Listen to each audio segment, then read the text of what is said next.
spent a year in Iraq, fighting for something I didn't even fully understand anymore. You see things over there that mess you up, but I always told myself I had a reason to come home.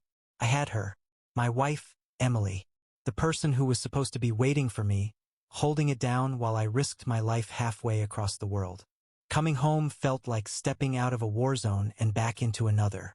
Don't get me wrong, I wasn't expecting a parade. I wasn't expecting fireworks or some big reunion. I knew that reintegrating after deployment was tough, that we'd have to figure out how to be together again. But what I didn't expect was how different things felt the minute I walked through the front door. Our house, was spotless. Too clean, actually. Almost like no one had been living there. Emily acted normal enough, a little standoffish maybe, but I chalked it up to her not knowing how to deal with me being back. I mean, we hadn't seen each other for over a year. It was bound to be weird. She smiled and hugged me, said she missed me, but there was this tension between us I couldn't shake. Like we were strangers or something. I tried to brush it off. Figured maybe I was the one overthinking things after being in combat for so long. But the first night home, things felt off. Emily was acting like she was walking on eggshells around me, like she was hiding something. At first, I thought it was just my paranoia. The military screws with your head, you know? Makes you second-guess everything. But that feeling wouldn't go away. A few days passed, and Emily was being more distant than ever. Every time I tried to talk to her, she'd give short answers or dodge the conversation. She kept her phone on her constantly, which wasn't like her at all. Still, I tried to settle in. I didn't want to jump to conclusions. I kept telling myself she was just adjusting to having me back in the house after so long. Then, one night, I stumbled across something strange. I was going through the living room, looking for the remote, when I noticed the security camera system blinking.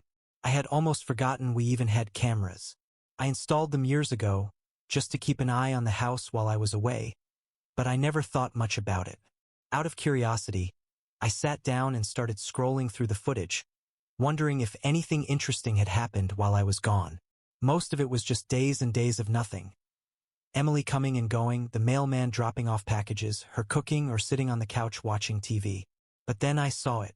First, it was just a glimpse of something, a figure moving in the background. I rewound the footage, zoomed in, and there it was again. A man. In my house. I felt a chill run down my spine. I rewound further and started piecing it together. This wasn't just some random guy stopping by. This man had been in my house multiple times while I was overseas. My stomach dropped. I kept watching, scrolling through days of footage, and the truth started to unravel in front of my eyes. It wasn't just one guy. It was different men, coming and going from my house like it was some kind of revolving door.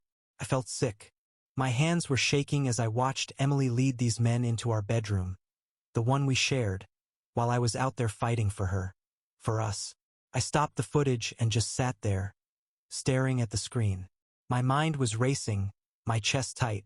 I couldn't believe what I was seeing. It was like everything I knew, everything I had fought for, had been ripped out from under me. The worst part? I knew I wasn't even close to seeing the full scope of it. I spent the next few hours going through as much footage as I could stomach, trying to understand how long this had been going on. The answer? Months. It had been happening for months. While I was out in the desert, getting shot at, wondering if I'd make it home in one piece, my wife had turned our home into a goddamn brothel. She didn't even try to hide it. I slammed the laptop shut, feeling like I was about to explode. I needed to confront her. I needed to get the truth out of her. But at the same time, I knew if I saw her face right then, I might lose it. So I waited. I didn't say anything that night, or the next. I just watched her, pretending I didn't know what she had done. That I didn't see her bringing random men into our home like I was some idiot off fighting a war while she was screwing strangers in my bed. The anger kept building, day by day, until I couldn't hold it in anymore. The anger was like a bomb ticking in my chest, ready to go off at any second. Every time Emily smiled at me, every time she acted like everything was normal, it just made it worse. I couldn't even look at her without imagining what she'd done while I was out there, risking my life. She probably thought she got away with it like I'd never find out. But I did, and she had no idea. A few more days passed before I snapped. I couldn't keep it in any longer. It was a Friday night, and Emily was making dinner, humming to herself in the kitchen like nothing was wrong. I sat at the table, watching her, feeling the anger bubbling up inside me like lava. The images from the security footage kept flashing in my head, making me sick. I couldn't hold it in anymore. "Emily," I said, my voice cold.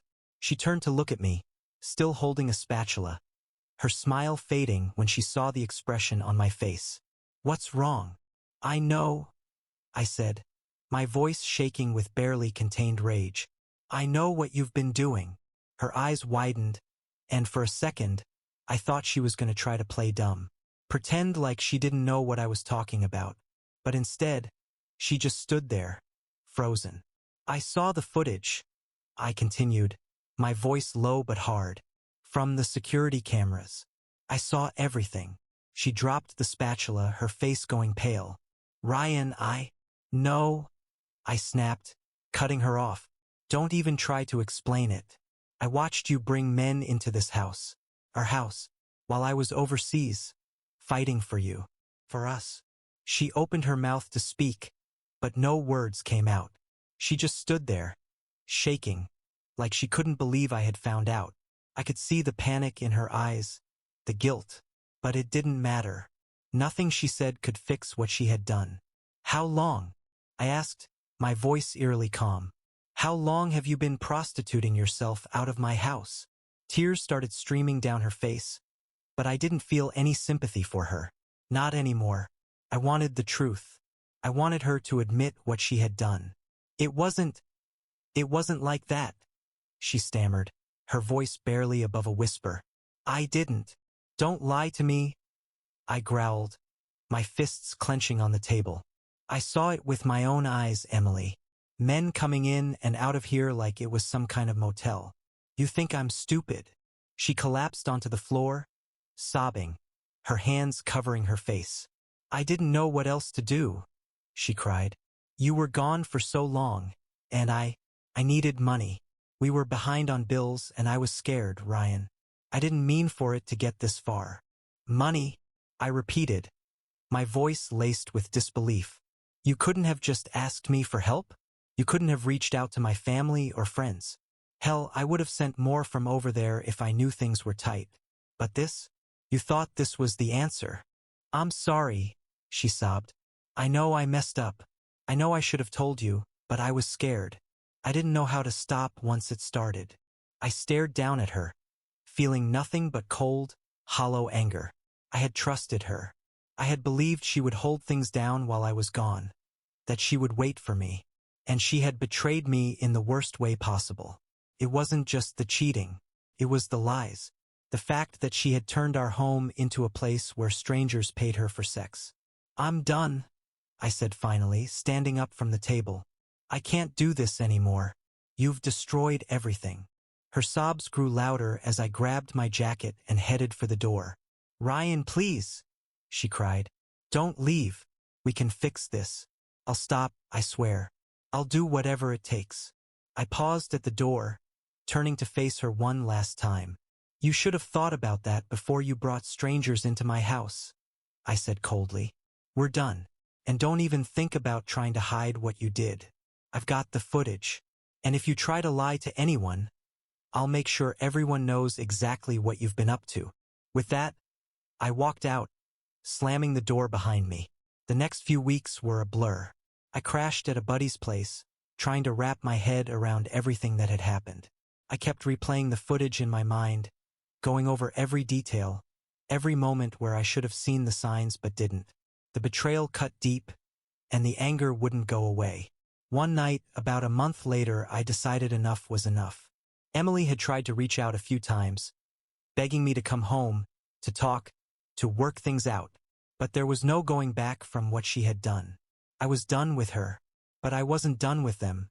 The men who thought they could walk into my house and do whatever they wanted with my wife. I wasn't going to let them get away with it.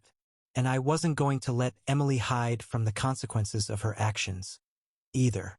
That night, I called up a few old friends from town, the ones who knew everyone and everything. I told them what had happened. I didn't hold back. I told them about the footage, about how Emily had turned our home into a brothel while I was gone, how she had lied to me for months. Word spread fast in our town. It wasn't long before everyone knew the truth. The fallout hit like a bomb. In a small town like ours, news traveled fast, especially when it was something as scandalous as this. I didn't even have to tell half the people I knew. Word spread on its own. And once it started, it couldn't be stopped. At first, Emily tried to deny it. She told people I was lying, that I was making things up because I was angry and hurt after coming back from the war. She said it was just rumors, that nothing had actually happened. But it didn't take long for her story to fall apart. See, I had the receipts. I had the footage. And when I was ready, I shared it with the right people. It started with my close circle, old friends, guys I trusted. I showed them the videos, told them everything I'd seen.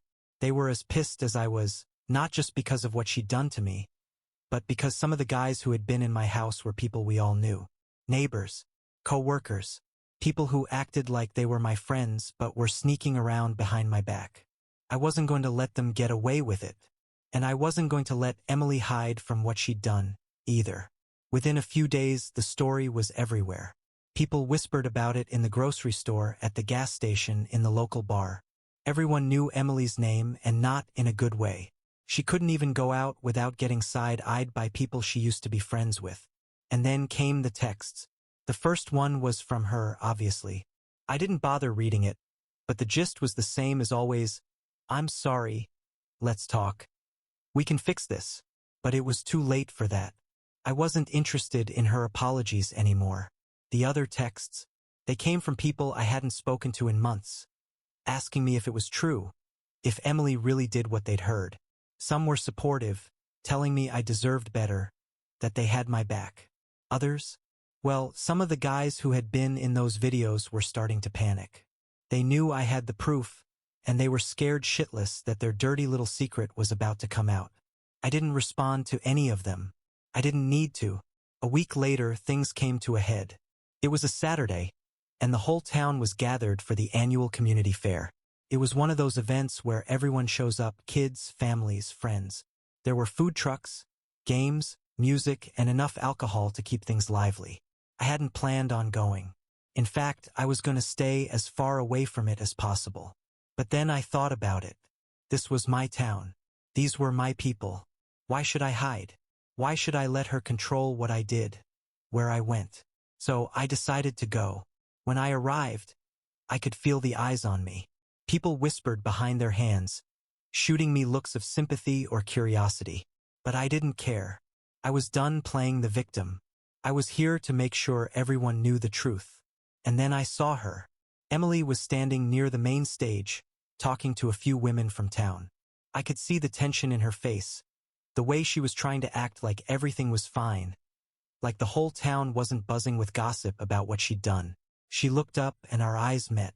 For a split second, I saw fear in her expression. She knew why I was here. Without thinking, I walked straight toward her. The crowd parted as I moved, everyone watching, waiting to see what was about to happen.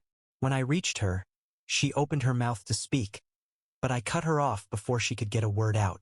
"Don't," I said, my voice loud enough for everyone around us to hear. "Don't say a damn thing." The women she had been talking to quickly excused themselves, leaving her standing there alone, in front of everyone. I could feel the weight of the crowd behind me, watching, waiting. "You think you can hide what you did?" I asked, my voice steady. "You think you can keep pretending like everything's fine? Like you didn't betray me and turn our home into a brothel?" Her face flushed red, and she glanced around, realizing how many people were watching. She started to speak, but her voice came out shaky. "Ryan, please, not here." "Why not?" I shot back, taking a step closer. "Why not here? You weren't worried about privacy when you were screwing strangers in my house? Were you?" The crowd was dead silent. All eyes were on us now, and I could feel the tension rising. People were starting to whisper, nudging each other, realizing what was happening. "Ryan, stop," she pleaded, her voice breaking.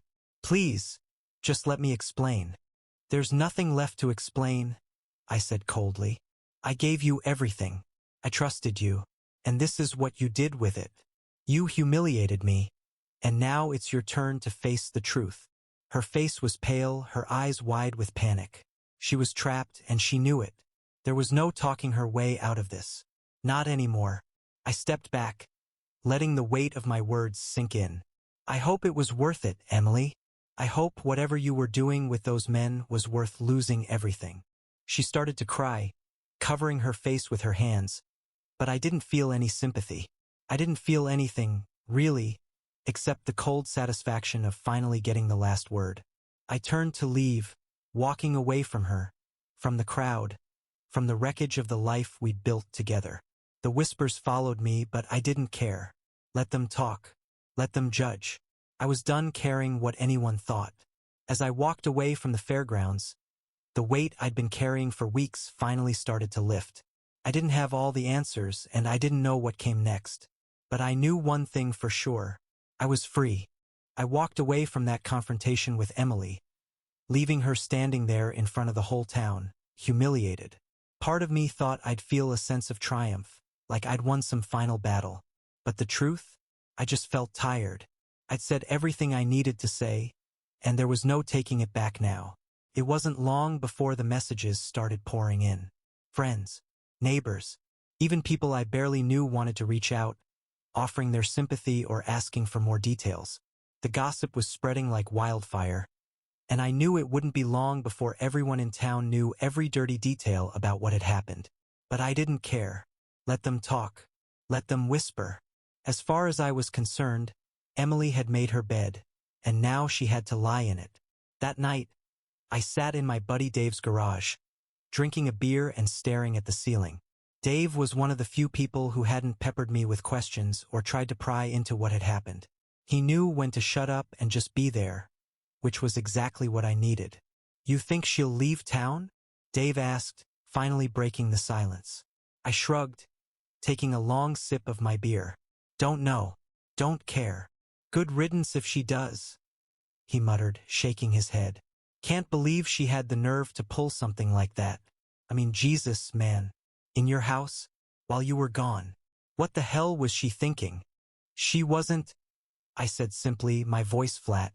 "Or maybe she was, and she just didn't give a damn." Dave nodded, his expression grim. "Well, you handled it better than I would've. Don't know if I could have kept my cool like that." I laughed bitterly. Trust me, I didn't feel calm. But I wasn't about to let her drag me down to her level.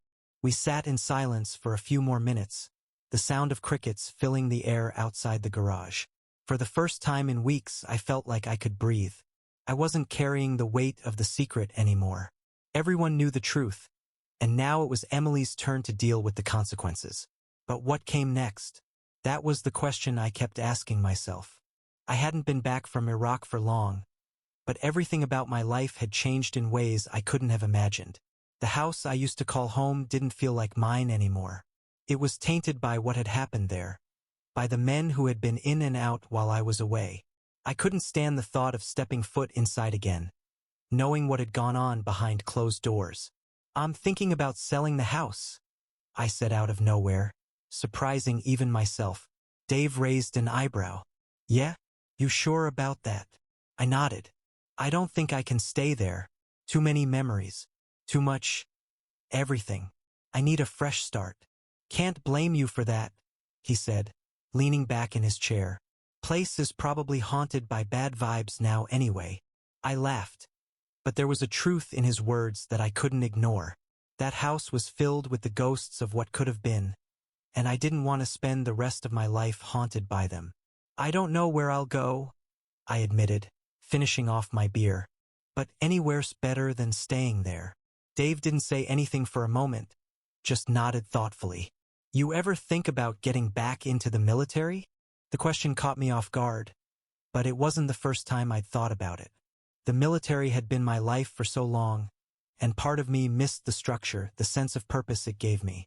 But after everything that had happened, after everything I'd seen overseas, I wasn't sure I was ready to go back to that world. "Maybe," I said, though I wasn't convinced. "Not right away. I need time to figure things out." "Yeah, well, you've got time," Dave said. "No rush. Just don't let what she did mess with your head too much. Man, you're better than that. Trust me, I replied, a grim smile tugging at my lips. I'm not letting her have that power over me anymore. The next few weeks went by in a blur. Emily tried to reach out a few more times, leaving me voicemail after voicemail, begging for a chance to explain, to talk, to fix things. But I never responded. I didn't see the point. What was left to fix? The damage was done, and there was no coming back from that. Eventually, she stopped trying. The town kept buzzing with gossip for a while, but even that started to die down as people found new things to talk about. I kept my head down, focusing on moving forward, one day at a time. Selling the house turned out to be easier than I thought. As soon as the listing went up, I had offers coming in left and right. People knew what had happened there, but I guess it didn't matter. Everyone wanted a piece of real estate in our town, even if it came with a bit of scandal attached. Once the papers were signed, I packed up what little I cared to keep and left the rest behind. The memories, the pain, the betrayal. It all stayed in that house. I didn't need any of it where I was going. Where was I going? I didn't know yet, but for the first time in a long time I felt like I had options. I wasn't tied down anymore. I wasn't stuck in a life that felt like a trap. I was free. The day I moved out, I drove past Emily's place, her new place. She had moved in with her sister after everything came crashing down, too ashamed to show her face in town. As I passed by, I saw her standing on the porch, staring out at nothing, lost in her own world. She looked different, smaller somehow, like the weight of everything had finally broken her down. I didn't stop. I didn't wave. I just drove past, leaving her and everything she represented behind me. As I drove out of town, the road stretched out ahead of me, endless and open. I didn't know where it would take me, but for the first time, I wasn't afraid of what came next. I had survived Iraq. I had survived betrayal. I had survived everything life had thrown at me. And now I was ready for whatever came next. After I drove out of town that day, everything felt different. Like I was finally shedding the last layer of the past that had been clinging to me. Emily was out of my life, the house was sold, and all the secrets that had weighed me down for weeks were out in the open. But that didn't mean the road ahead was going to be easy. I spent the next few weeks driving aimlessly, crashing at motels, and visiting friends in different cities. It wasn't that I didn't have a plan, it was that I didn't want one yet. I needed to be free, to have nothing tying me down for a while. The military had dictated every part of my life for so long, and then my relationship with Emily had taken the rest of it. Now, for the first time, there was no one telling me what to do. But with that freedom came loneliness. I won't lie, there were nights when the weight of everything came crashing down, when I'd sit in some dingy motel room and wonder what the hell I was going to do with my life. It wasn't just the betrayal that hurt. It was the fact that I didn't know who I was without everything I'd lost. The military had been my identity. Emily had been my anchor. Now I was just floating. One night, I ended up in a small town a couple of hours away from where I grew up. It wasn't much, just a few streets lined with shops and bars. But it felt different, quieter, simpler. Maybe it was what I needed. A place where no one knew me, where no one would look at me with that mix of pity and judgment that I'd grown used to. I found a bar on the edge of town, the kind of place where no one asks questions. The sign outside flickered. The smell of cheap beer and stale cigarettes hit me the moment I walked in, but it was familiar. It felt like a place where I could sit and just be. I grabbed a seat at the bar, ordered a drink, and stared into the glass, thinking about everything and nothing. The bartender didn't try to make conversation, and I was grateful for that. The last thing I needed was someone trying to pry into my life, asking me what brought me here or where I was headed. I didn't have answers for them. Hell, I didn't have answers for myself. But as the night wore on, I couldn't help but think back to everything that had happened. The images of Emily and those men in my house kept flashing in my head, the same sickening feeling of betrayal gnawing at me. No matter how much time passed, I couldn't seem to shake it. That's when I made a decision. I wasn't going to let her haunt me anymore. I downed the rest of my drink, paid the tab, and stepped outside into the cool night air. The road stretched out in front of me, empty and quiet, and for the first time, I felt like I knew what I needed to do. The next morning, I called my old commanding officer, a guy I'd respected more than most of the people I'd served with. We hadn't talked much since I left Iraq, but I knew if anyone could point me in the right direction, it was him. "Ryan," his voice came through the phone, surprised. "Didn't expect to hear from you. How's life on the outside?" I took a breath, leaning against the hood of my car.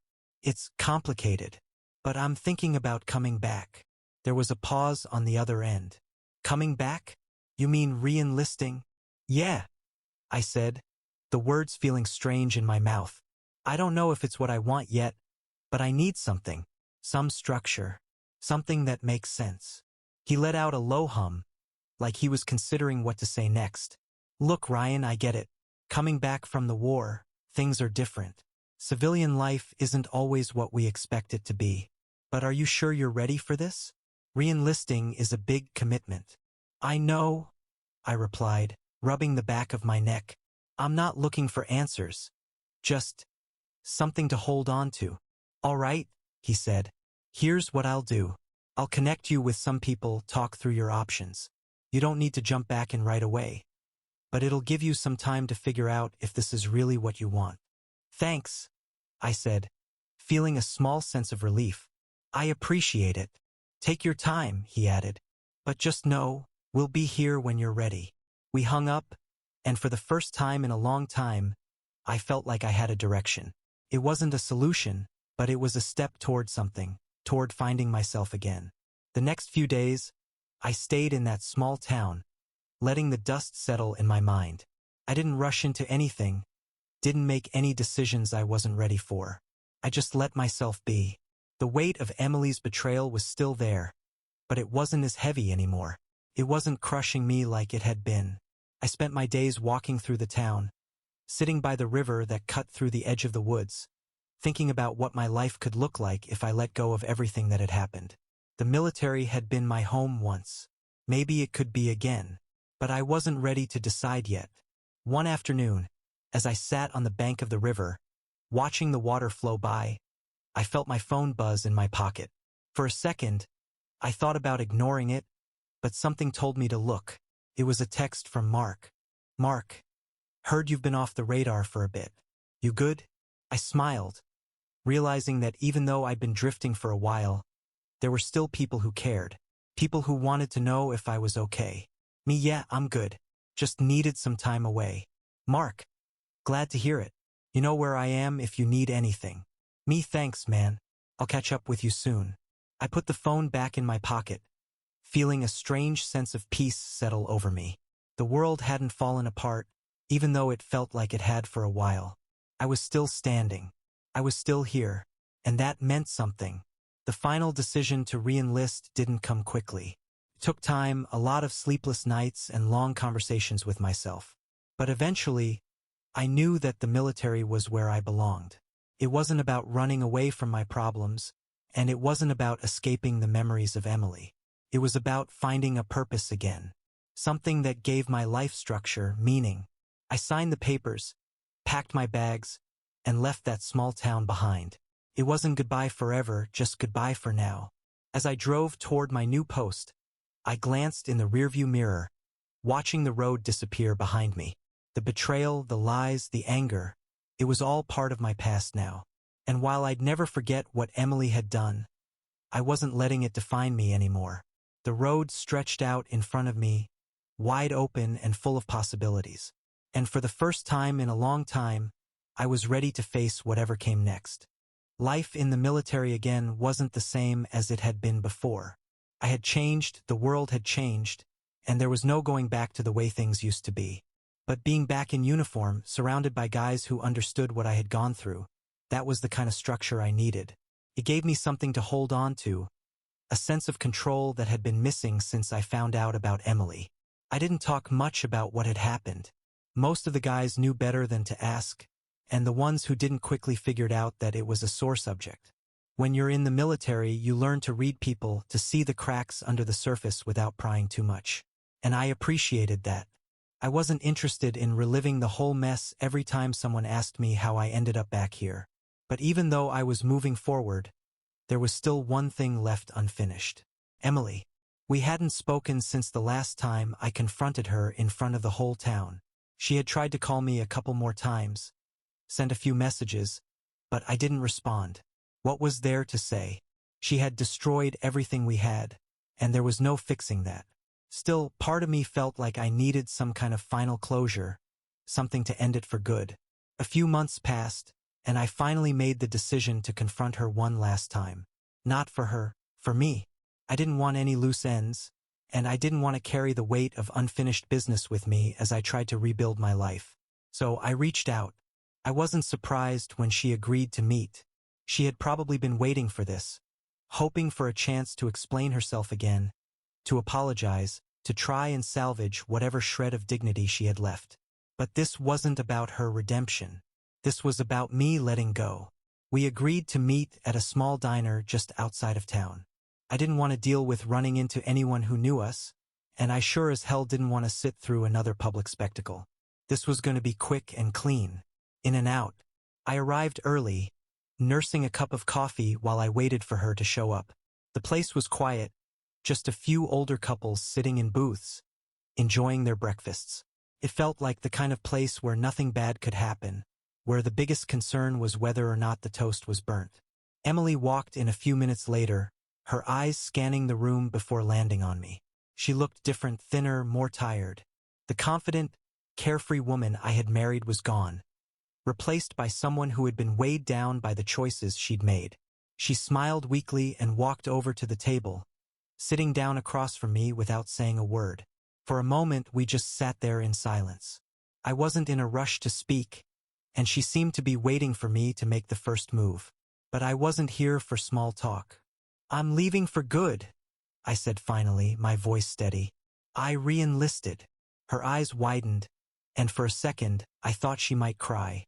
"Ryan, Don't," I interrupted, holding up a hand.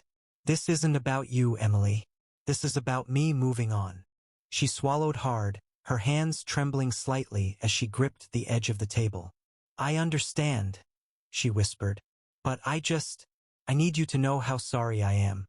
I never meant for things to get so out of control. I was scared. Stop," I said, my voice sharp but calm. "We've been over this. You made your choices.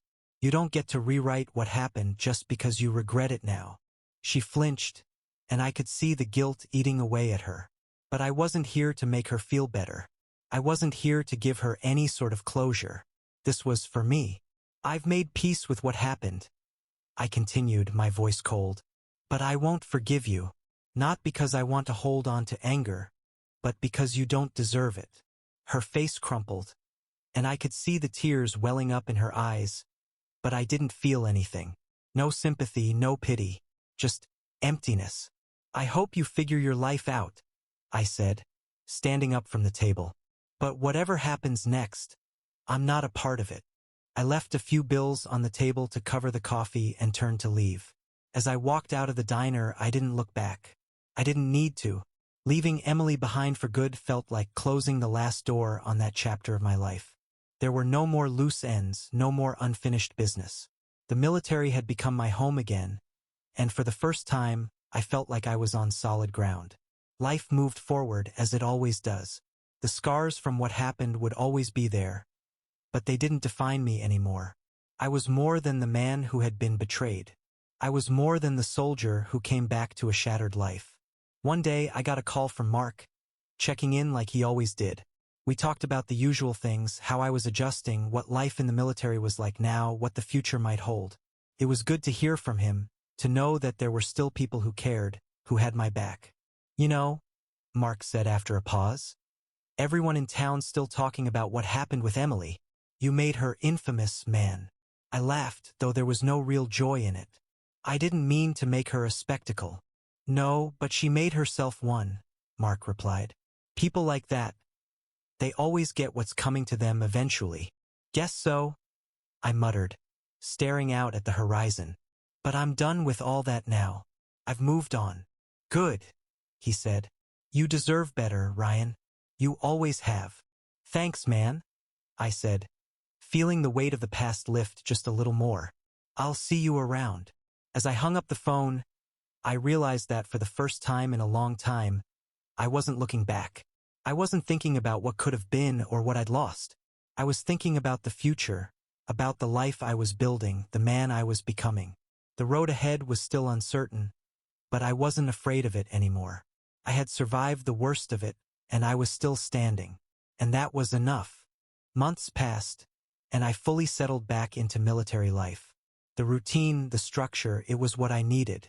Every morning, I woke up with a clear purpose, a mission, and the lingering pain from what happened with Emily started to fade. I didn't think about her much anymore.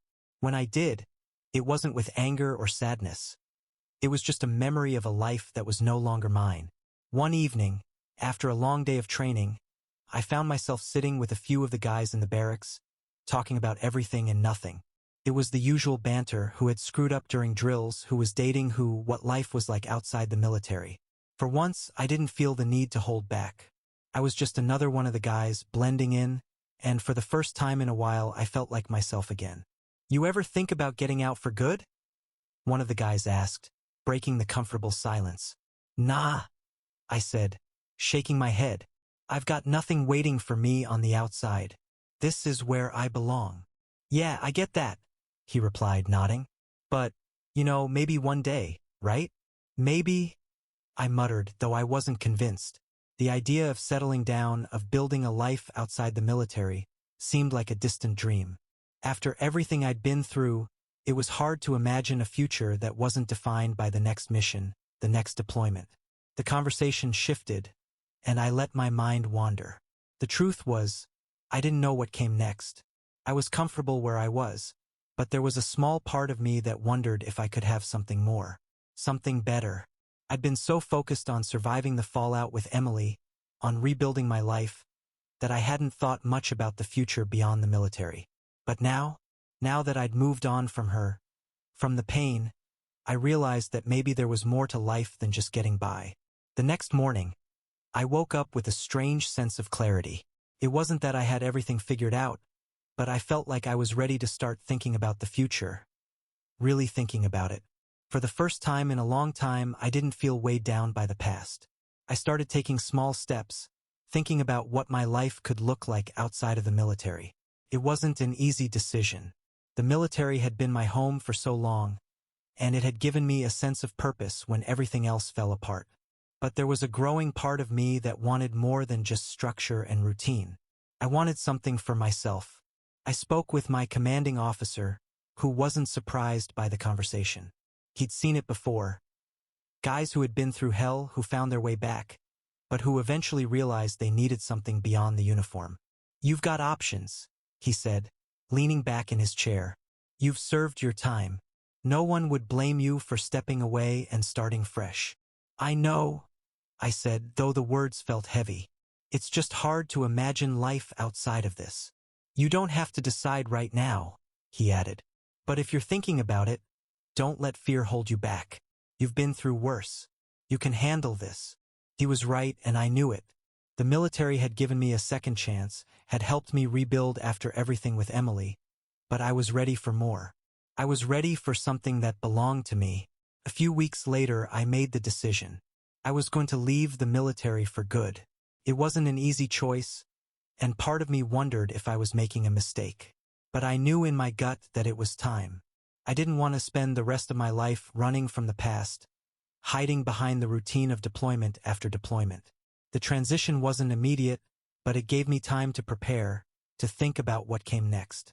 I started reaching out to old friends, looking for opportunities, making connections. It wasn't long before I found a job working with a veterans organization, helping other soldiers transition back to civilian life. It felt like the perfect fit, helping others who had been through the same struggles I had faced. The day I officially left the military was bittersweet. I said my goodbyes to the guys, packed up my things, and walked out of the barracks for the last time. I felt a mix of pride and uncertainty, but mostly, I felt ready to start over. The first few months in my new job were an adjustment, but it was the kind of challenge I needed.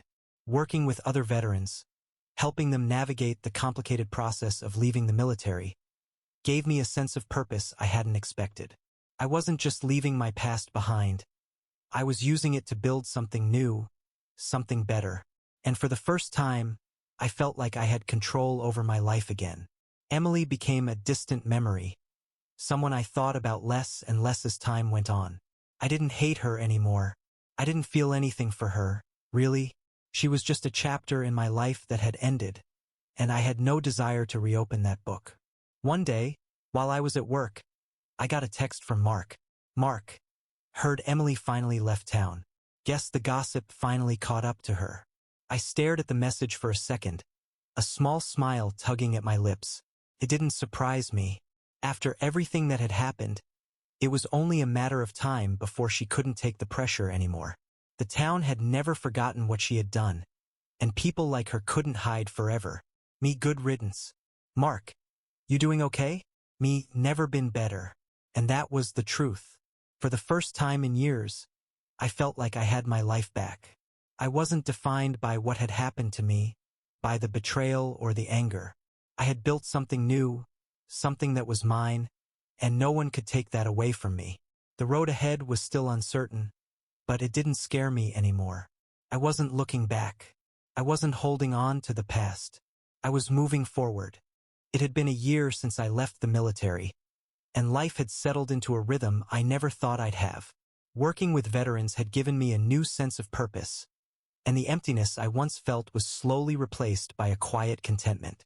I wasn't the same person who had come home from Iraq, blindsided by betrayal.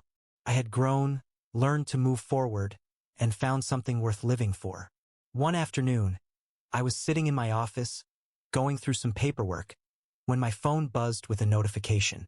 I glanced at it, expecting another work email or a text from Mark, but instead, it was a message from an unknown number. Curious, I opened it. Unknown, Ryan, it's Emily. I know you probably don't want to hear from me, but I just wanted to let you know I'm leaving town. For good this time. I'm sorry for everything, and I hope you found peace. You deserve it. I stared at the message for a long time, feeling nothing. No anger, no sadness, just indifference. She was a ghost from my past, someone who no longer had a place in my life. Her leaving town didn't change anything for me because I had already moved on. I deleted the message without responding. A few weeks later, the town held its annual community fair. It was the same event where I'd confronted Emily in front of everyone the year before, but this time, things were different. I wasn't walking into it with a storm cloud hanging over me. I was there to enjoy myself, to reconnect with old friends, and to just be present. As I wandered through the fairgrounds, the smell of popcorn and the sounds of laughter filled the air. Kids ran by, dragging balloons behind them, and couples strolled hand in hand, enjoying the late summer evening. It was the kind of peaceful, simple life I had once taken for granted. Mark spotted me from across the crowd and waved me over.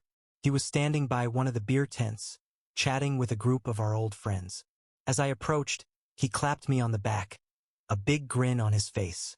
"Look who finally decided to show up," he said, handing me a beer. "About time.